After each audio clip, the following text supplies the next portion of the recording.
Olá, boa tarde a todos que participam da 8ª reunião do grupo de trabalho aqui da Comissão de Defesa dos Direitos da Criança e do Adolescente, composto aí por membros de diversos órgãos, e temos aqui presente hoje o desembargador Álvaro Liz Pereira de Andrade, né, do Tribunal de Justiça de Santa Catarina, quem damos as boas-vindas.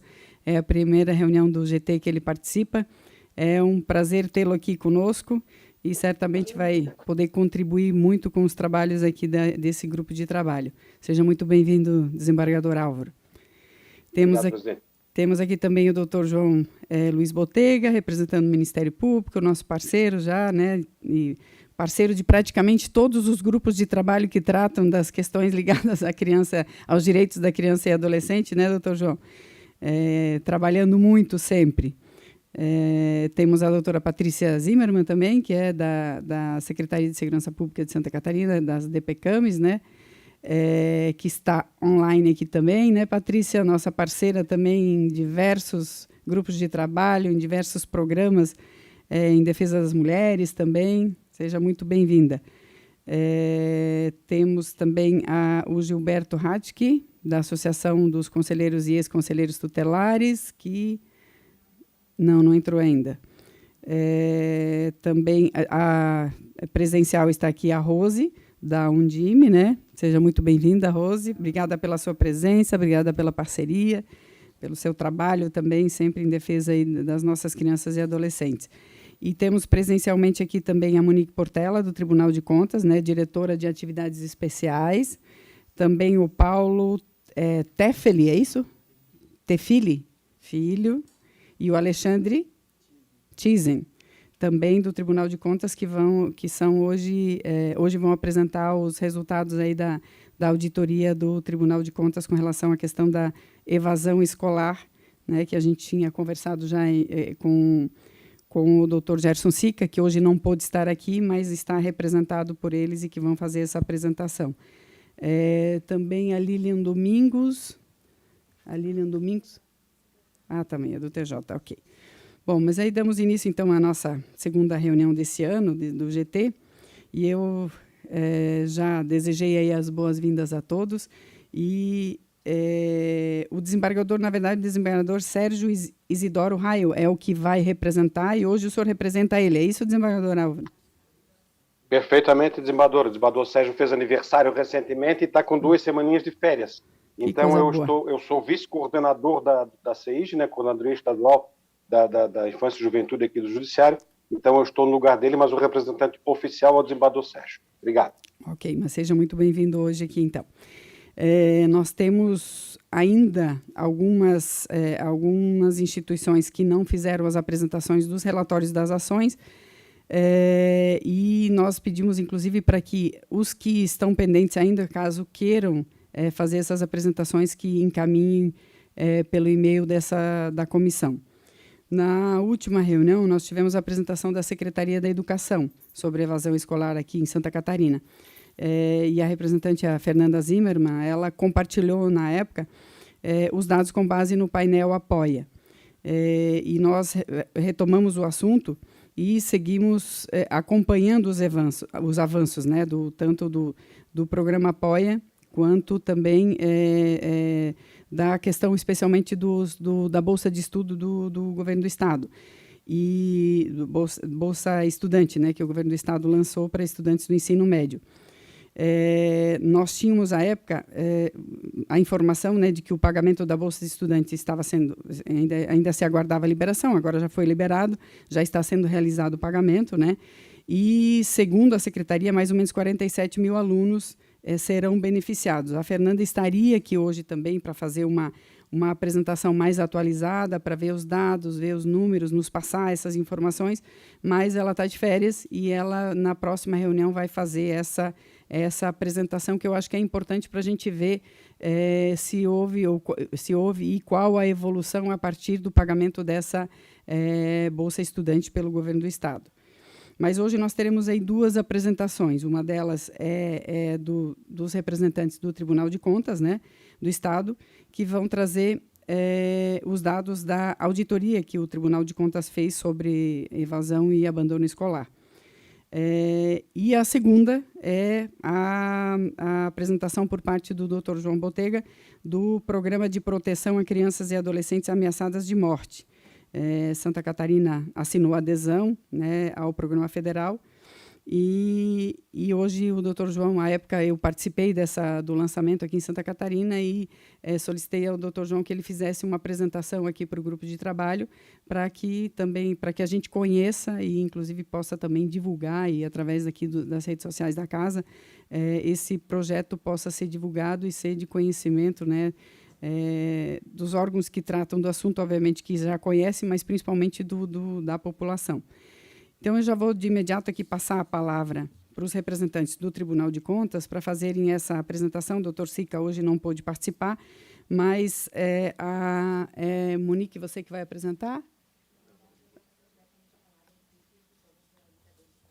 Então tá bom. Então, vamos passar a palavra para o Paulo e para o Alexandre, que vão apresentar os resultados dessa auditoria do Tribunal de Contas. Então, estão com a palavra.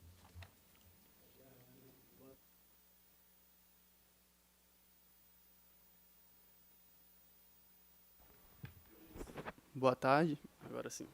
Boa tarde a todos, é um prazer estar aqui com vocês para apresentar o nosso trabalho.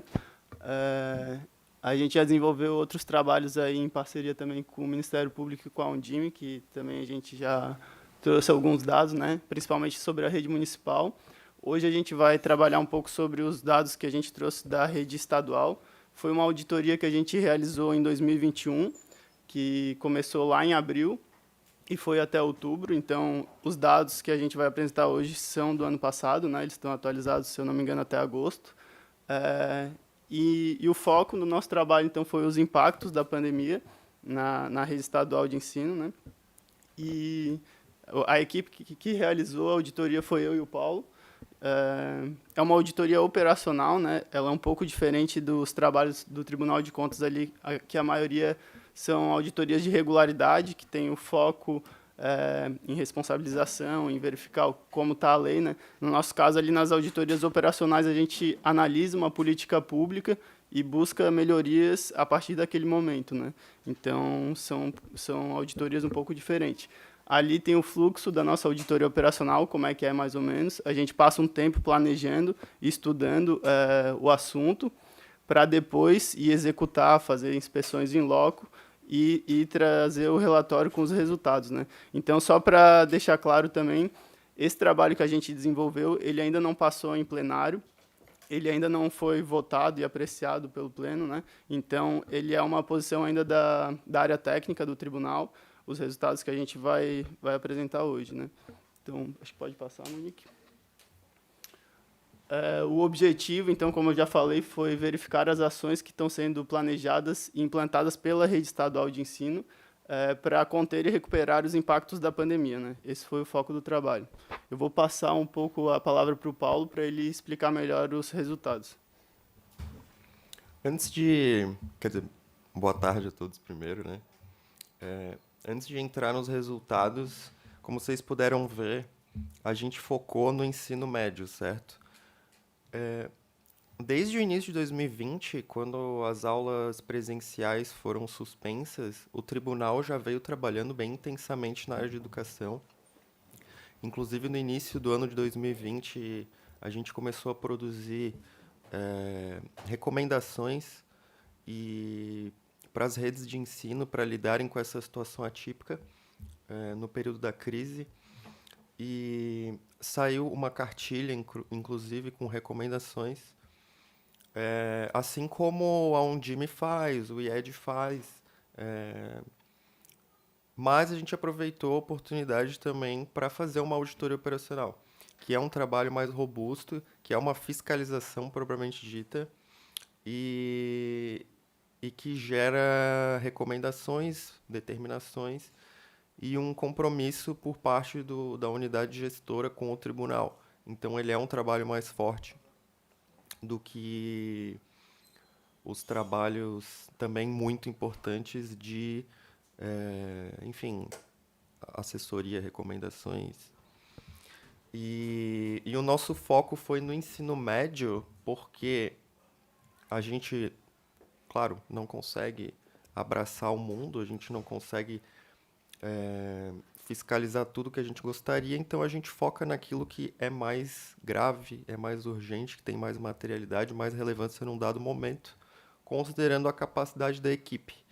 E o ensino médio, assim, a questão de disponibilidade de informações sobre educação foi muito boa durante esse período. Quando a gente começou a trabalhar com isso, os órgãos consultivos de educação já haviam produzido uma série de documentos que nos ajudou demais.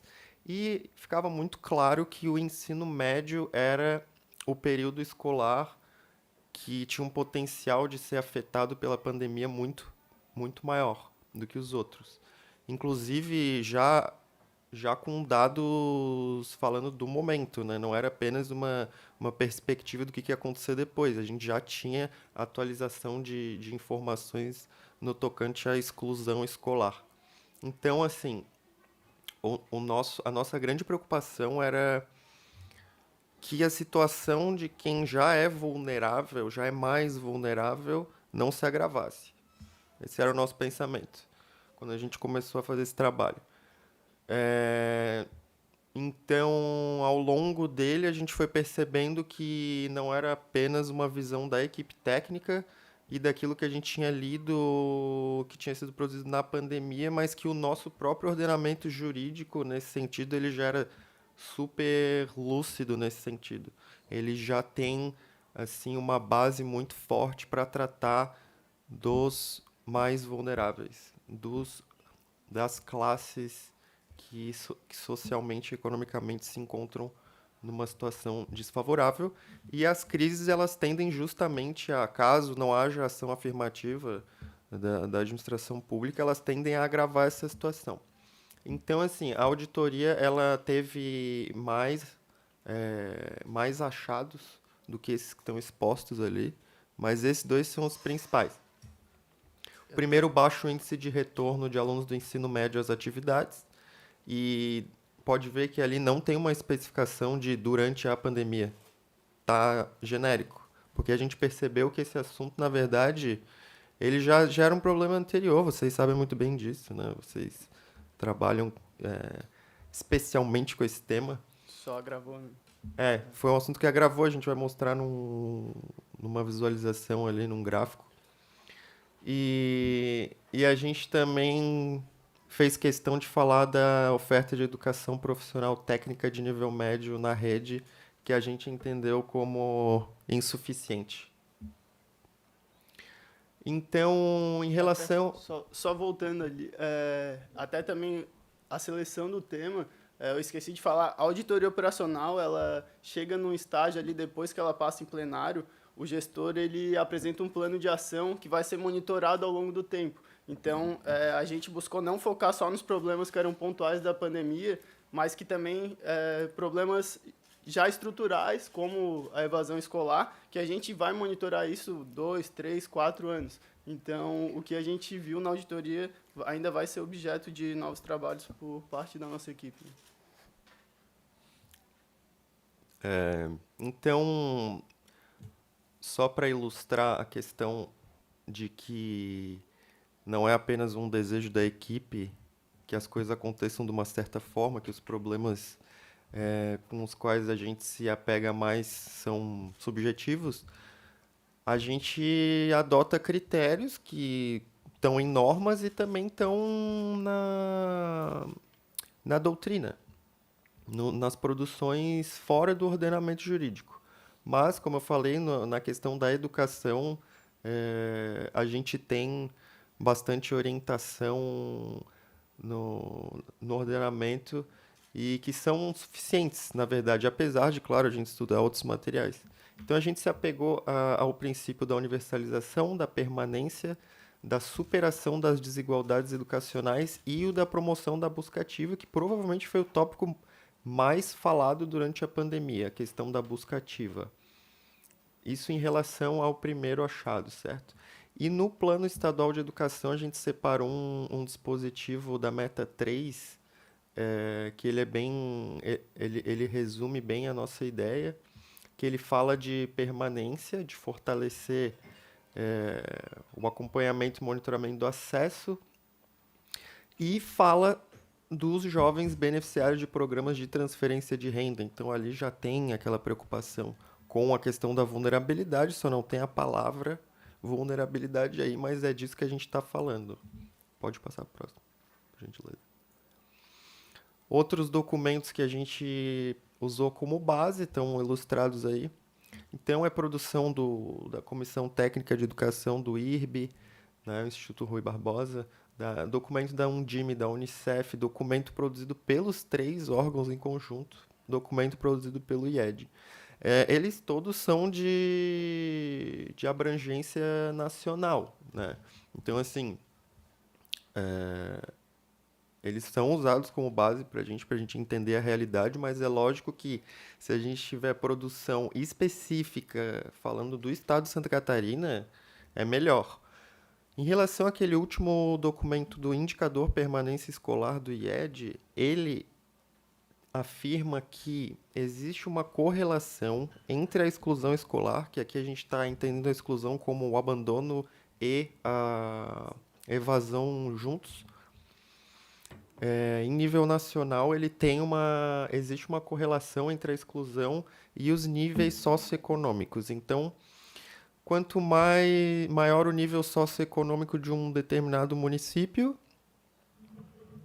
menor é a exclusão, certo? E a gente buscou verificar se aqui em Santa Catarina a situação é a mesma, se funciona dessa forma também. A gente fez uma análise estatística com dados do... Pode passar. Com dados do INEP, do Indicador Socioeconômico, com o indicador de exclusão escolar, e a gente confirmou, sim, aqui em Santa Catarina é a mesma coisa, e lá no nosso relatório tem toda a metodologia que a gente usou estatística para fazer isso. Ok? Índice de retorno dos alunos iniciados em busca ativa. Essa tabela, ela ilustra informações que a gente recebeu da Secretaria Estadual de Educação, que foi o órgão que acabou sendo o interessado na auditoria, pelo fato de ser no ensino médio, e, via de regra, a oferta de ensino médio é feita pelo Estado, né? Então, assim, desde 2017 ali, a gente tem a prática da busca ativa e um índice de retorno. E a gente percebeu que, bom, infelizmente na educação a gente não pode achar que um número por poder representar proporcionalmente um percentual baixo quanto ao todo é um número suficiente, porque a gente lida com o princípio da universalização. Então, todo mundo tem que estar na escola naquela faixa de idade. Então, 10 mil pessoas, por exemplo, terem retornado, 10.142, no caso de 2017, terem retornado, sendo que foram iniciados na busca ativa 22 mil, a gente entende que tem um achado de auditoria aí, né? Mesmo se fossem 1.000, infelizmente, assim, a gente... Pode voltar ali. E a gente vê que de 2017, 18, 19 se mantém dentro do 40%, em torno ali do 45%, né? O índice de retorno. Na pandemia, como a gente imaginava, muito menos, né? 28%, depois em 2021, com os dados até agosto, 22%. Então, se confirmou o perigo da exclusão escolar se agravar na pandemia, foi isso mesmo que aconteceu. Pode passar, por gentileza. E esse gráfico ele ilustra a tabela anterior com uma outra forma de visualizar, só para ver aquele pico ali em 2020, né, que teve menos alunos iniciados em busca ativa e um número maior do que os anos anteriores. Em 2021, só voltando ali na... Ele deu um salto. Foi lá para frente. Não, tranquilo. Ali. Isso aí.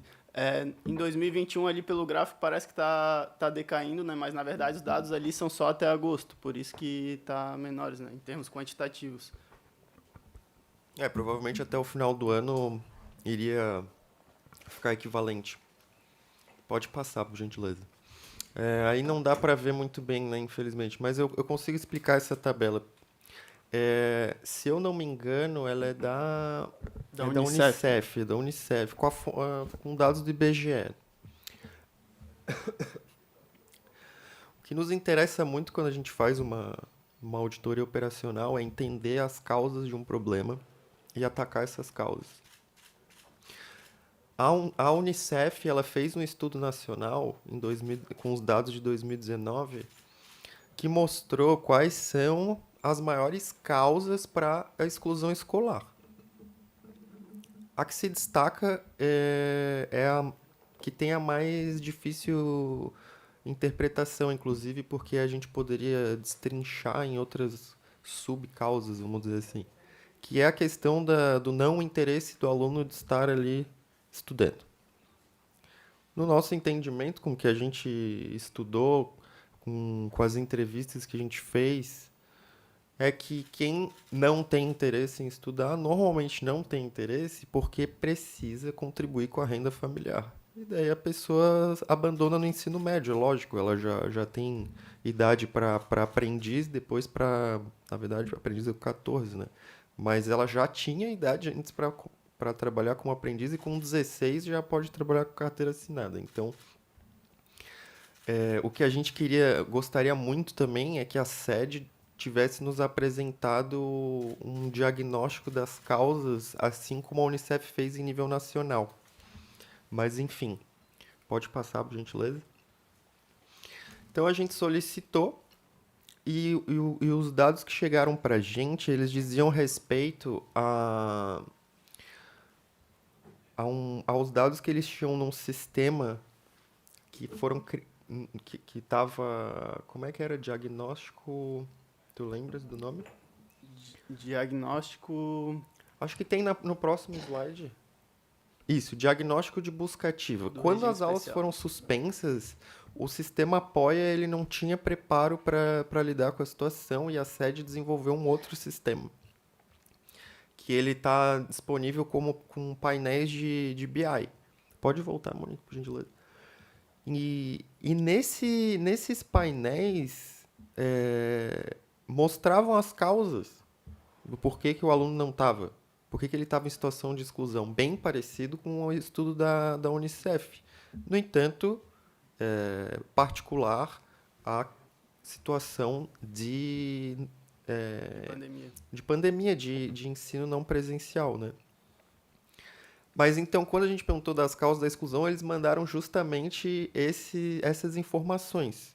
O que mostra que sim, eles fazem um esforço nesse sentido, eles conheciam naquele período, para aquela situação, as causas. No entanto, a gente não recebeu as causas do período de aula presencial, do período normal.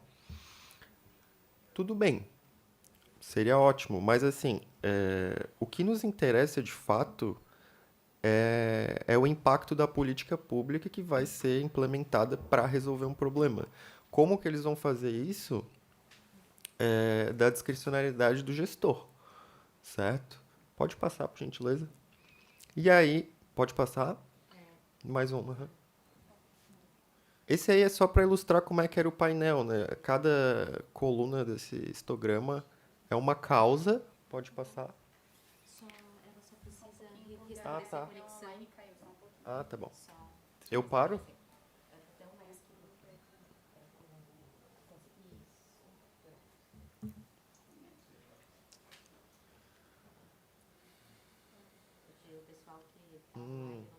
Não tá vendo. Entendi. Mas a gente já falou algumas coisas. Não, mas tudo bem. Não, mas acabou de cair.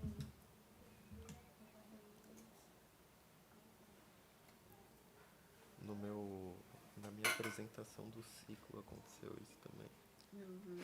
Ficou travado num slide, tipo, pô. Mas é até bom, viu? Muito aberto, assim.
Opa, obrigado.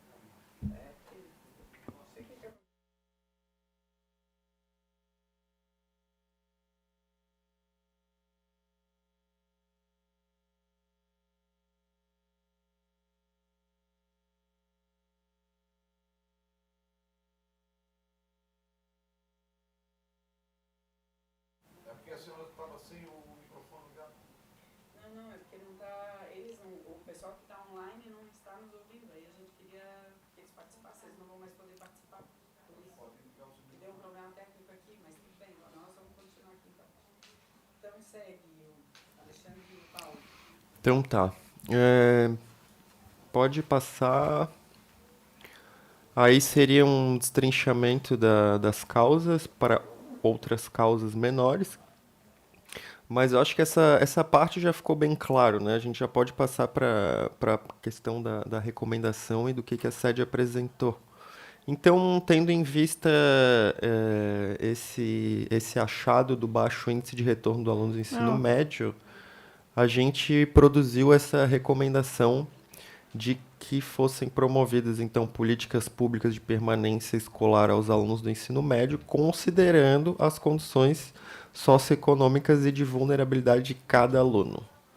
Cada palavrinha aí é escolhida bem especialmente para que a gente consiga monitorar o impacto dessas políticas depois e se elas estão alinhadas à recomendação. Então, a SED, a gente está na etapa da reinstrução do processo. Na verdade, a gente passou por essa etapa agora, que é a gente produziu o relatório, encaminhou para a SED, nossa recomendação, eles nos responderam. E a resposta foi muito boa, assim, na nossa opinião, porque eles apresentaram uma série de programas que tem, eu coloquei ali 13 programas, que tem como objetivo justamente trazer os alunos para a escola, fazer com que aquele ambiente seja atrativo, que a questão da necessidade, como tu falaste antes, não impere alguma outra coisa que, né, escola, não, vou trabalhar. Enfim. E o que nos chamou mais atenção, é lógico, foi o programa Bolsa Estudante, que está sendo tão falado, já foi comentado aqui hoje, inclusive, e que nos resta agora monitorar. Nos resta ver o que acontece, ver se ele vai ter impacto. A gente acredita que vai, se ele for bem implementado, né? Pode passar, Monique, por gentileza. Aí tem uma descrição do programa, mas pelo que eu vi já foram trazidas informações até mais recentes que falaram ali na postagem do Instagram. Na verdade tem várias, né? Que é o portal da educação ali do Instagram, a página da educação coloca, mas ali estava previsto 60 mil, hoje falaram em 47, enfim. Muito legal esse programa, eu particularmente fiquei muito feliz quando eu descobri que eles estavam com essa ideia, e que foi justamente ainda durante a nossa auditoria, né? A gente solicitou informações, espero que tenha tido um pouco tenha dado uma energia a mais ali para que isso acontecesse. Pode passar, Monique, por gentileza. E agora falando da questão da oferta da educação profissional. Também, como eu falei, em relação ao outro achado, o nosso ordenamento jurídico é bem rico, é bem detalhado em relação a isso, dá para entender bem o porquê que existe a pretensão de implementar esse tipo diferenciado de oferta de educação. E nos parece que tem tudo a ver com essa questão de tornar também, assim como a Bolsa, a educação mais atrativa para a população mais vulnerável, de nível social mais baixo, enfim. A nossa meta 11 do Plano Estadual de Educação, ele estava previsto para expandir 60% da oferta da educação profissional. Pode passar, por gentileza. E aí a gente fez algumas avaliações de como é que estava essa situação no Estado e a gente viu que na verdade, com o nosso ano de referência lá de 2014, que se eu não me engano é o ano do plano, né? Até 2021 diminuiu, né, a oferta da educação profissional. Enfim, pode passar. Também existe, como a gente chamou de uma demanda reprimida. Existem mais interessados pela educação profissional do que oferta de educação profissional, né? Então, a cobertura corresponde a apenas 35% da procura. Isso em relação ao último edital que saiu. A gente já tem umas informações mais atualizadas sobre isso, pelo menos na questão da perspectiva da sede para o futuro, né? E o que eles têm feito para reverter essa situação. Então, assim, em geral, a gente percebeu que a nossa visão, a visão da equipe técnica é a mesma da sede. O que a gente gostaria que acontecesse é o que eles também gostariam que acontecesse e o que eles estão fazendo de fato, né? Só os próximos monitoramentos vão dizer como é que vai ser a situação, mas está totalmente alinhado. Pode passar? E, por último, a gente fez uma análise da relação da oferta dos temas dos cursos, de fato, quais são os cursos que são ofertados por região e comparou com os polos industriais, né, de cada região. Essa imagem foi tirada do próprio portal do governo do estado, para não dizer que a gente pegou, enfim, de um material que não corresponde à realidade ou à maneira como a administração entende que são essas áreas. Pode passar, por gentileza. Então, fazendo essa comparação, a gente percebeu que, fora a região serrana, que tinha os cursos ofertados alinhados com os polos industriais, todas as outras ficavam faltando alguma coisa em relação a curso técnico. Por exemplo, aqui na Grande Florianópolis, a gente sabe que é um polo tecnológico, certo? E a gente não viu na lista oferta de curso pelo governo do estado nessa área. Nas outras regiões tem também ali, por exemplo, na Oeste e Norte, na área de imóveis, Vale do Itajaí, têxtil, enfim. Pode passar, por gentileza. Considerando essas evidências, a gente recomendou a sede expandir a educação profissional técnica de nível médio, ofertando cursos técnicos alinhados aos arranjos produtivos locais e considerando as condições socioeconômicas. A gente insiste nisso sempre, né? Não tem como não. Como resposta da sede, eles encaminharam... eu não sei quanto que já foi abordado aqui em relação ao novo ensino médio. Tá? Pouco? Tá. Então, assim, o novo ensino médio, ele vem com uma reformulação já tentando unir, pelo menos materialmente, a oferta de educação técnica profissional. Apesar de ser o ensino médio, com a reforma dele, com o que vai ser ofertado, faria essa mesma função, segundo o que a sede vem explicando. Então, inclusive, eles já fizeram reuniões entre os setores já para alinhar isso. O que a gente vai ofertar aqui, ele realmente funciona como uma formação profissional. Um aprendendo com o outro lá dentro, né? Me pareceu muito isso. Fora isso, fora o que o novo ensino médio, que é o regular, né, faria desse papel, ainda na modalidade própria da educação técnica de nível médio, vão ser, pelo menos houve um pedido para abertura de cursos, de 32, ainda mais 11 projetos, ao Conselho Estadual de Educação. Tizen, queres complementar com alguma coisa? Não, em resumo ali, a questão da expansão do ensino técnico profissionalizante, né?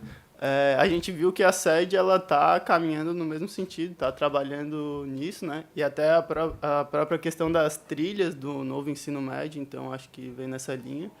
Mas é isso, como a gente viu que teve uma contração ali de matrículas lá de 2014 até 2021, então a gente recomendou para expandir, e sempre ligado aos arranjos produtivos locais, né, que é o que também diz os planos. É isso.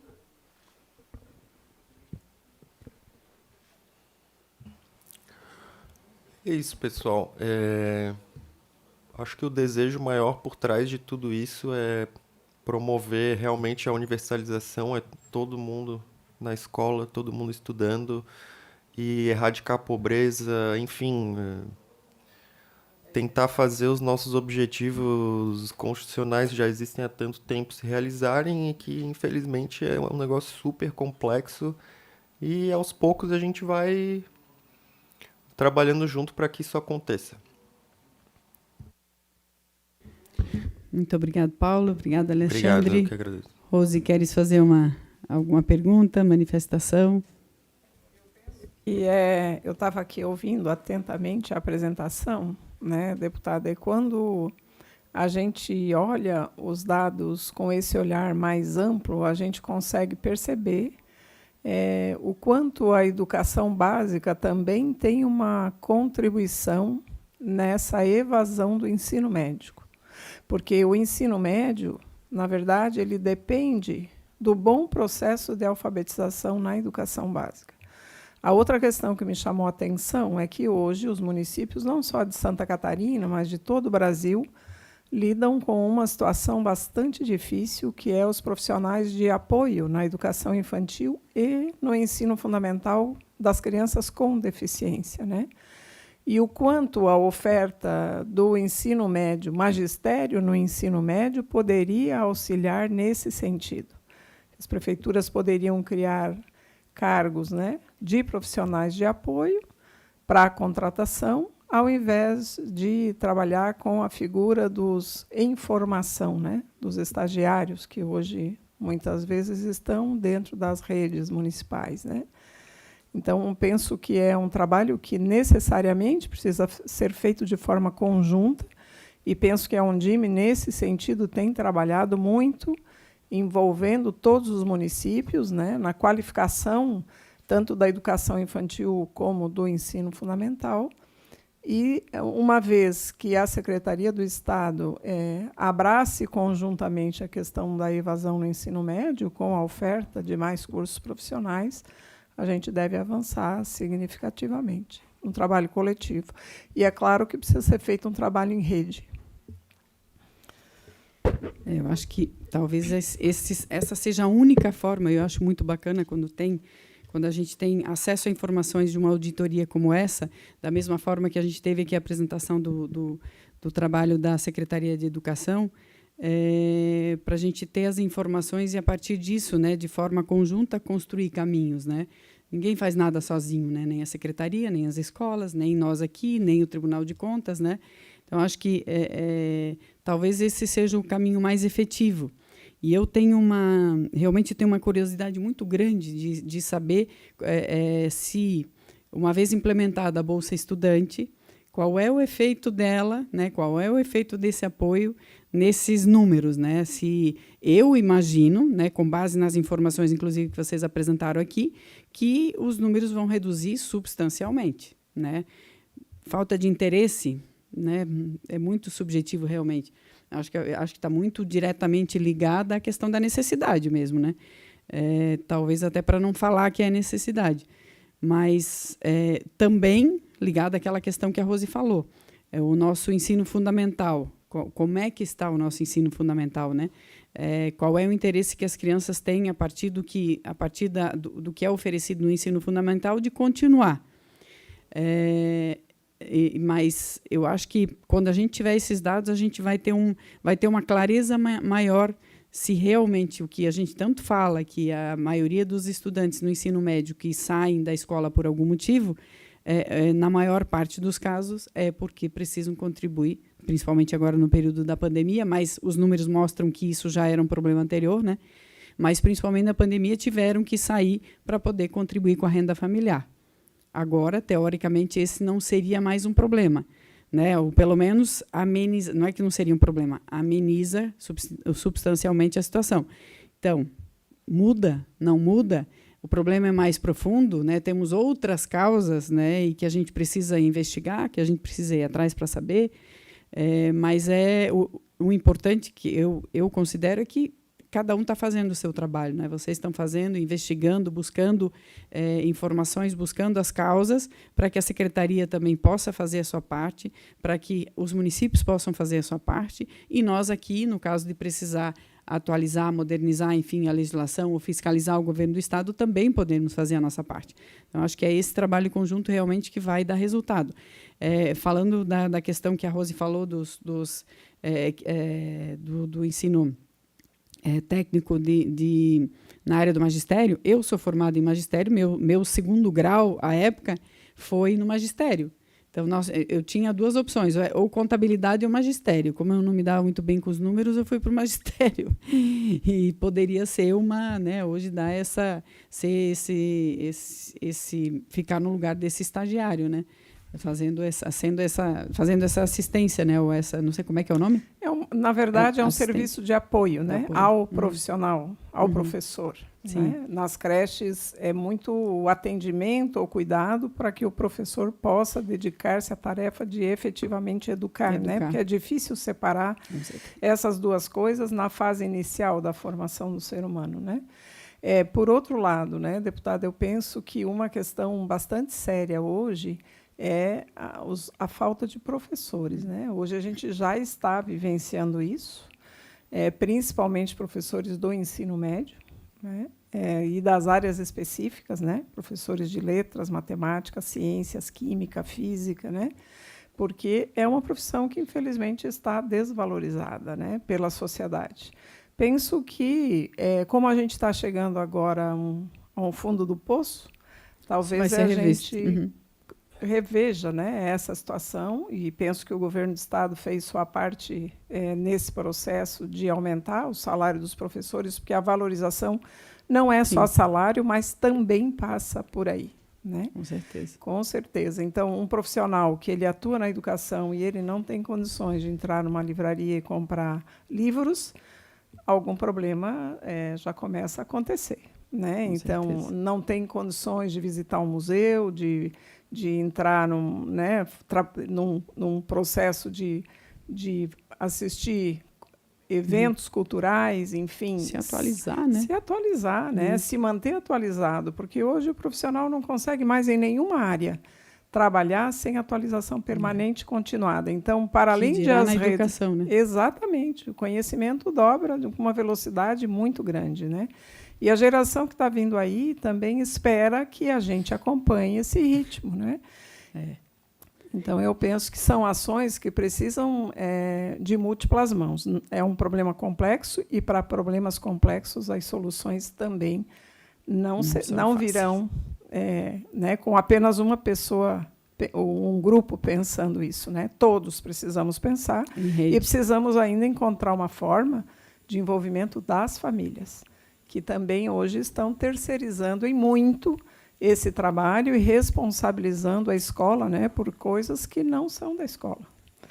E aí isso também é um agravante. Mas eu penso que o foco na alfabetização das crianças até o 3º ano é fundamental para as redes municipais, e depois o acompanhamento do Fundamental 2, né, principalmente com as novas tecnologias, né, o ingresso nesse processo. Isso deve ajudar também bastante na melhora da qualidade do ensino médio. E o ensino técnico profissionalizante, né, eu acho que isso é uma necessidade urgente, né, porque vocacionado, né, como vocês falaram, no Oeste, o que tem que qualificar em que área, né? Não adianta ensinar eles a produzir ostras, né? Lá não tem um espaço para eles atuarem, exatamente, né? Acho que isso é outra questão que é muito importante. Tem muita coisa para ser feita, mas eu acho que nesse caso específico, e era o que hoje nós queríamos aqui, né, ter acesso a essas informações, eu acho que a gente vai ter um parâmetro no momento que a gente realmente tiver esses dados com relação a essa política pública específica, né? Qual é o resultado que ela nos deu? E se não der, aí aí o buraco é bem mais, mais fundo, né? Então, esperemos que pelo menos tenha ajudado, contribuído muito. Eu acho que sim.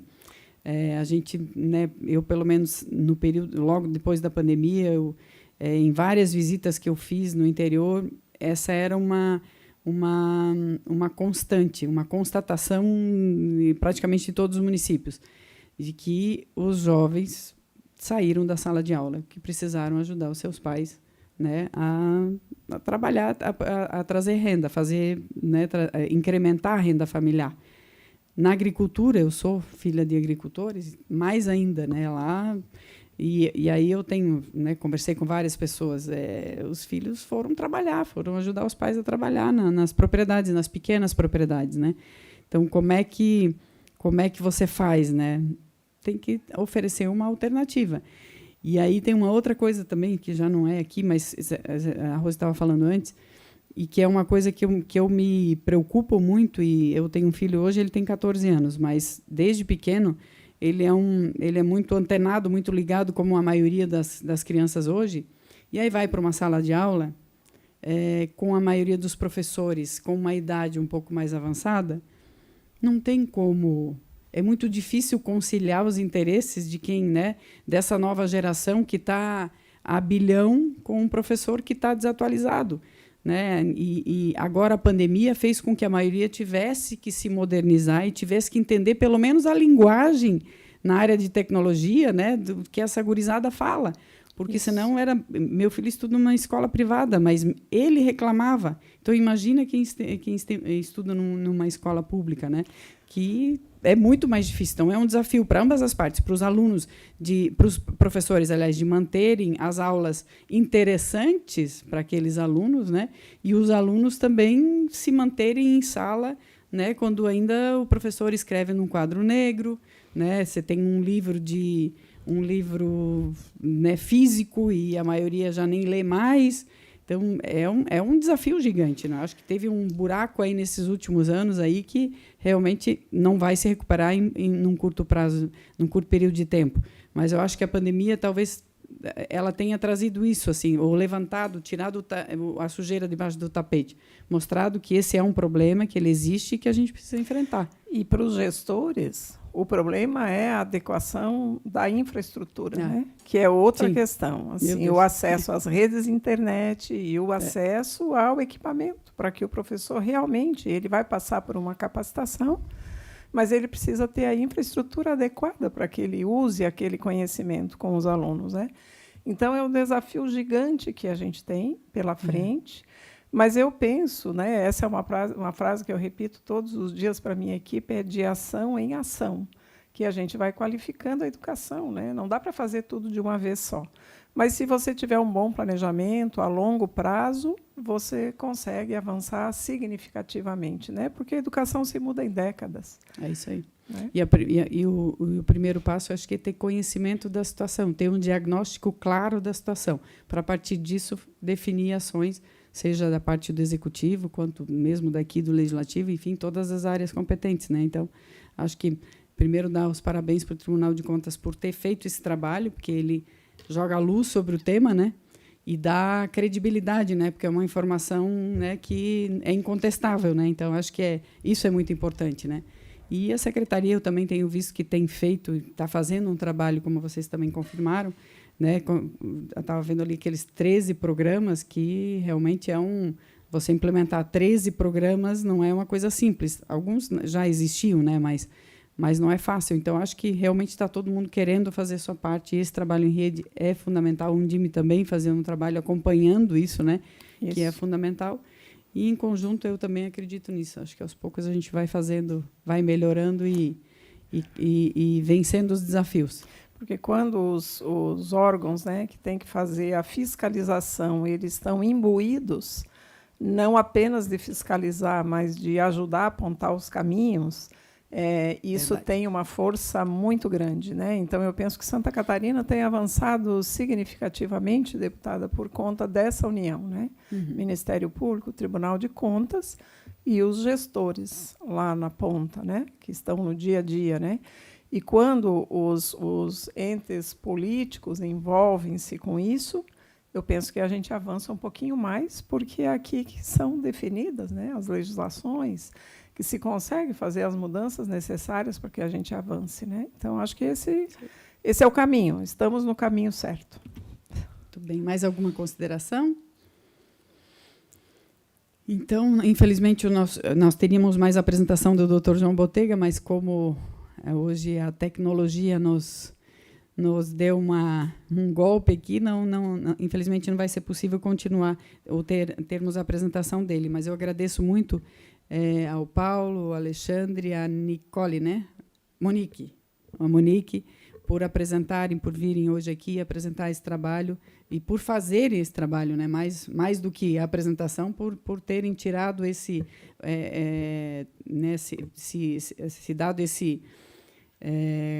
colocado esse desafio, né, de buscar essas informações e, a partir delas, também pensar em soluções, em caminhos, né, e envolver quem é responsável por essas políticas públicas para que, numa ação conjunta, a gente tenha um resultado efetivo e que, né, o que todos nós queremos é que as nossas crianças estejam na escola, né, seja no período integral, seja que também eu acho que é um projeto muito importante, mas, enquanto isso ainda não acontece em todas as escolas, mas no período que elas devam estar, que elas estejam lá aprendendo, né, que a nossa responsabilidade é fazer com que isso aconteça. Também agradecer a Rose pela presença, hoje vinda aqui presencial, muito obrigada, e parabéns pelo seu trabalho, também sempre presente, né, sempre muito atuante, e isso é muito importante. Né, tem uma experiência muito larga, né, já de muitos anos, né, na área, e isso com certeza tem um peso muito grande e contribui muito para nesses debates, né, que eles são fundamentais, e nessa construção em rede. Não tenho como aqui agradecer, mas, enfim, o Tribunal de Justiça e o Ministério Público também, que sempre são parceiros, e a gente fará. A ideia é fazer também numa reunião da Comissão da Criança, da Defesa dos Direitos da Criança e Adolescente, uma apresentação. Essa apresentação, se vocês se dispuserem, aí a fazer aos deputados na comissão, e aí também, se a gente já tiver esses dados da Secretaria de Educação, a gente também apresentaria, inclusive, para fazer esse comparativo, porque eu tenho uma curiosidade enorme de saber como é que isso vai acontecer, se efetivamente nós vamos ter resultado. Tá bom? Então, muito obrigada. Obrigada. E um abraço a todos, até a nossa próxima reunião. Muito obrigada. Obrigada.